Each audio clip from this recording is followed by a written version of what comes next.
মারোয়াতে অনুষ্ঠিত হলো 40তম বার্ষিক ক্রীড়া প্রতিযোগিতা। গঙ্গাজলঘাটি ব্লকের বন গঙ্গাজলঘাটি গ্রাম পঞ্চায়েতের অধীনে সমস্ত প্রাথমিক, নিম্ন বুনিয়াদী, শিশু শিক্ষা কেন্দ্রের শিক্ষার্থীদের নিয়ে বার্ষিক ক্রীড়া প্রতিযোগিতা অনুষ্ঠিত হলো মারোয়া মাঠে। 25 তারিখ সকাল 11টা থেকেই এই প্রতিযোগিতা শুরু হয়। বিভিন্ন বিভাগে প্রথম, দ্বিতীয়, তৃতীয় স্থান অধিকারীদের পুরস্কৃত করা হয়।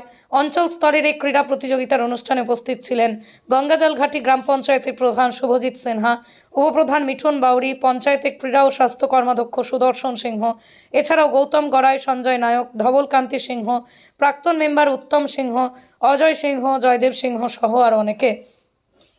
এদিনের এই ক্রীড়া প্রতিযোগিতা নিয়ে গঙ্গাজলঘাটি গ্রাম পঞ্চায়েতের প্রধান কি জানালেন, শুনে নিন। মাননীয় মুখ্যমন্ত্রী মমতা বন্দ্যোপাধ্যায়ের নির্দেশ মতো পশ্চিমবঙ্গ জুড়ে যে প্রতি গ্রাম পঞ্চায়েতে যে প্রাথমিক শিশু শিক্ষাকেন্দ্র ও নিম্ন বুনিয়াদী বিদ্যালয়ের ছাত্রছাত্রীদের নিয়ে যে বার্ষিক ক্রীড়া প্রতিযোগিতা আজকে গঙ্গাহাটি গ্রাম পঞ্চায়েতের উদ্যোগে মারোয়া প্রাথমিক বিদ্যালয়ের মাঠে আজকে আমাদের 40তম বার্ষিক ক্রীড়া প্রতিযোগিতার চলছে।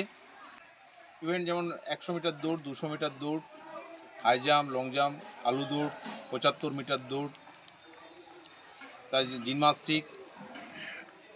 টোটাল কতগুলি ছাত্রছাত্রী এই ইভেন্টে যোগদান করেছে? টোটাল 700 ছাত্রছাত্রী আজকে এই আমাদের মারোয়া মাঠে উপস্থিত হয়েছেন।